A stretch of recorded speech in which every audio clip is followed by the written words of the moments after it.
Hello, mortgage fans. So we're back for another market update, and this week I have a guest with me, Mr. Jerome Fick. How are you, sir?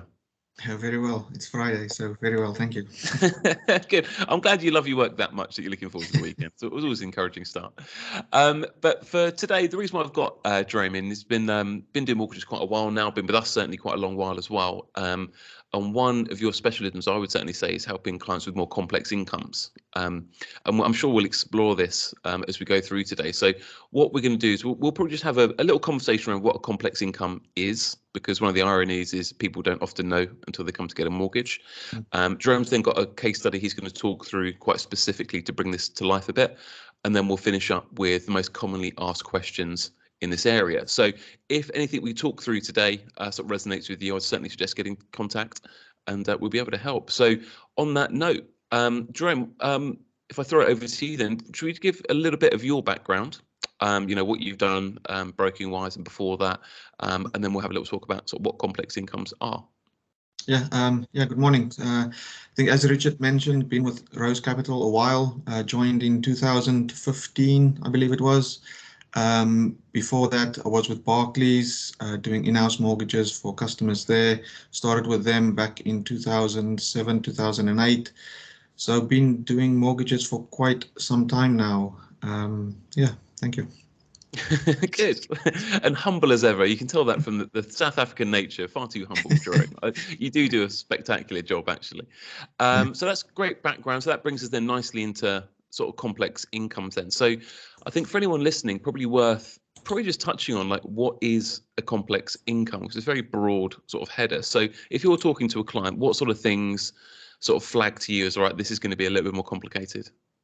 Yeah, I think as you mentioned at the start, people don't often know that their income is complex until they have a chat with a mortgage advisor. You obviously know what your income is and you are very familiar with how you are paid and how what the structure is. But once you start speaking with a broker, you might find that it's not always as common. I think anything outside of just having a base salary could sometimes be considered as complex income, commissions, annual bonuses, people that are working on contracts, people that are earning, perhaps not being paid in sterling, people whose income maybe come from an investment portfolio, property portfolio, self-employed applicants as well. Directors of companies can quite often pay themselves in very interesting ways. I think really anything outside of just having a base salary can be considered as being complex. That's a brilliant definition. And I think many people just won't be aware of that. Yeah, Someone goes, exactly. "Oh, I get a nice big bonus." And actually, weirdly, not all banks take that into account. I mean, funnily enough, we've talked about that quite a lot on here. So there's other. So if, for example, if you do get a bonus, please do look at previous videos. We talk about that in great detail. And I think particularly touched on self-employed. I mean, that is a huge realm within itself, because you can be a limited company, you could be an LLP, you could be a sole trader. You might have a certain percentage of a business which pushes you into self-employed, and people don't understand that. And just so you know, it's if you own over 25% of the shares in your business, you're probably going to be treated as self-employed. So I think your definition is brilliant. Unless you're just looking to use a basic salary, it's probably a bit more complex. So I think far more people are going to be caught up in this world than they might realise. So that's a really good definition. Thank you. And to bring that to life, I believe you've got a specific case study you want to talk through. So do you want to sort of go through the details of that? And then we can have, again, sort of talk through that in a bit more detail. Yeah, so a client came to me coming to the end of his mortgage deal. So we were looking to remortgage. Client was working in the IT industry. He had his own limited company. And then he had a few guys obviously working with him in the limited company. They would get contracted out to other companies to help with the IT infrastructure at that company. But the way he was being paid was actually on a day rate contract. Day rate contracts are sometimes very common in the IT industry. But then also all of the guys working with him would get their own day rate contract. Now, a lot of banks would consider him to be self-employed, which technically he is. He's got 100% shareholder in a limited company. So if he was to walk into quite a number of banks, they would consider him to be self-employed, and they would ask to see the limited company trading accounts, his tax returns, tax year overviews, etc. But as I said, company directors quite often, for tax reasons, don't pay themselves or they just pay themselves as much as what they need. And when it comes to getting a mortgage, then that can sometimes be tricky. So the idea here was to use a lender that would consider looking at his day rate contract. There are lenders that would do that, and they do have a very simple approach. They would take your day rate times 5 and then times 46 weeks or 48 weeks, and that then would just simply be your annual income. But as I said, not all banks do that. There's only a small number of lenders that would use the day rate contract. The added complexity to this particular case as well was that the client's income or his day rate was not in sterling, but it was paid in euros. And if you look at the high street, 9 out of 10 lenders only use sterling income. Not all lenders, unfortunately, would use euros, dollars, etc.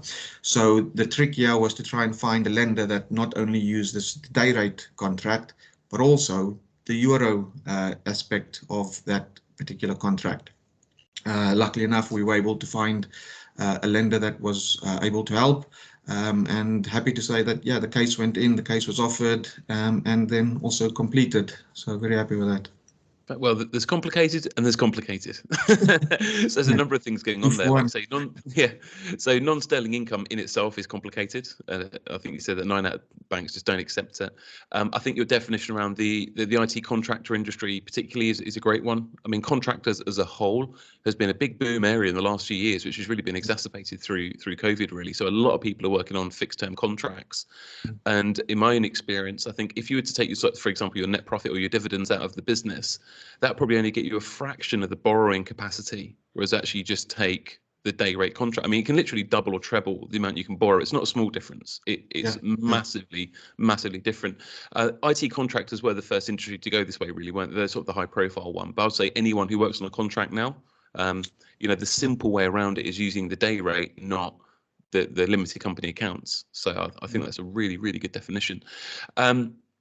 So again, I just think that's a brilliant example, but it's quite complicated. So, people sort of having to pay a premium. What sort of terms did you get the client for that deal in particular? No, the rate is no different. The rate was simply determined by the percentage of equity in the property. So it made no difference whether he was on a normal base salary or the contract. The interest rate was exactly the same. It was a 60% loan to value deal, so the client had 40% or more equity in the property, and it was a 5-year fixed at 1.63%. Wow. Yeah, also very happy to get that locked in for him very early, because interest rates have unfortunately gone up since then. And if I was to do the same deal for him today, it would be above 1.7% now for that deal. Brilliant. Yeah, and again, probably a separate conversation is, I mean, mortgage rates are going up literally week on week at the moment. So I think banks are very much sort of pricing in future base rate rises before they even happen. So that's a big topic for another day. But to go back on this, and again, I think you've explained it brilliantly there. I think many people sort of misunderstand that banks simply lend or don't lend. There's no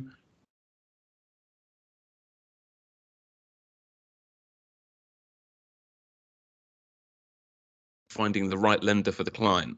That's the skill, because once you find the right lender, then you get normal high street terms. So if your income is complicated, and this is phenomenally complicated, you're not paying a big premium for it. And I think that's a brilliant message to get across, which many people don't understand. To this day, as clients say, what they're going to charge, they don't charge you extra. It's just like, it's yes, no, they'll lend to you or they don't. Yeah, exactly. Yeah, like I said, the interest rate is purely determined by the equity or your deposit, and then what the income around that is, or the factors around the income makes absolutely no difference. Cool. So there we go. So no matter how complicated the situation, The skill of the broker is finding the right bank. That's the thing, because you go down the high street, you know, if they're looking at limited company accounts, etc., you wouldn't get close to what you got to there. So that's really, really cool.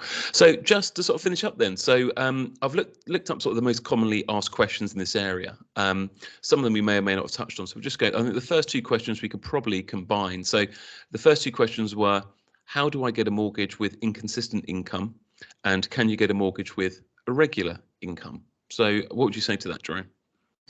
I would say yes, you can, but again, it'll just be a case of finding the right bank for your particular type of income.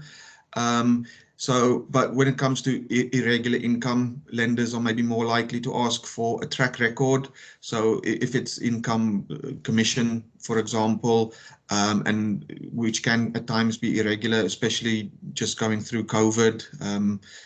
Bonus income, commission income was very irregular. So lenders might ask for a longer track record, maybe give us a couple of P60s to evidence that. Where banks maybe in the past have asked for 3 pay slips to show commissions, they might now ask to see 6 pay slips.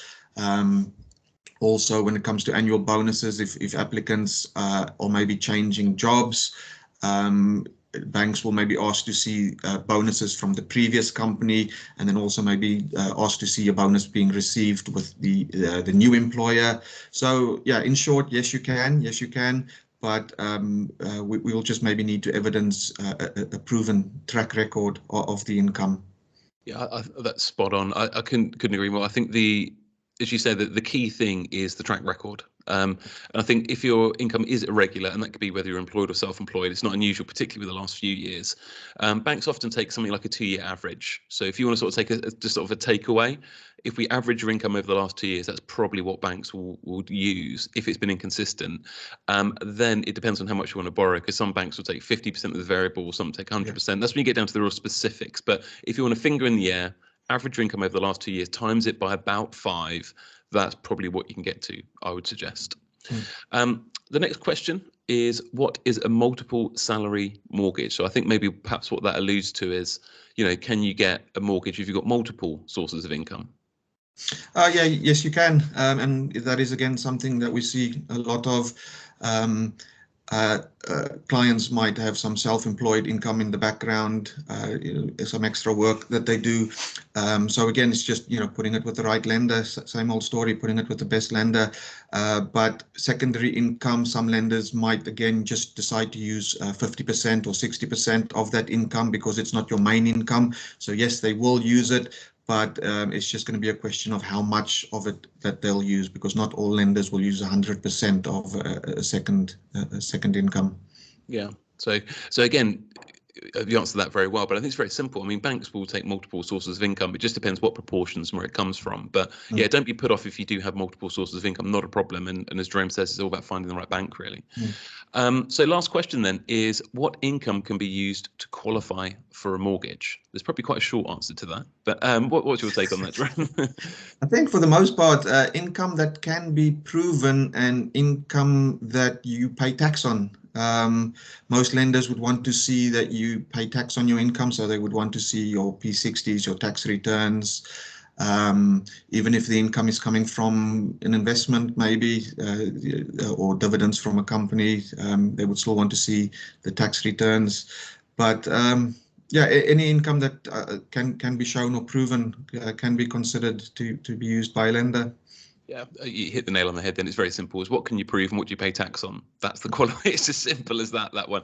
So if there's cash going through the books, or I don't know, maybe you're planning a trip to Colombia or something, that's not going to work. But so and I'm sort of joking, but the sort of the proving the tax bit is the tricky bit. And I think particularly when you get into the complex area with company owners, particularly, sometimes they don't understand things like directors' loans aren't included, vesting stock schedules sometimes aren't included. So not to say you can't do it, but they're sort of the challenges that you face.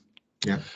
So cool. I think that sort of wraps up very nicely. I think something you've alluded to fantastically well is it's just not about finding the best rate, it's about finding the best bank, but you don't get penalised as such. But I think you've explained that really well. So thanks for your time, Jerome. We'll wrap that up and look forward to speaking to you soon. Yes, thank you very much. Speak soon. Cheers. Bye.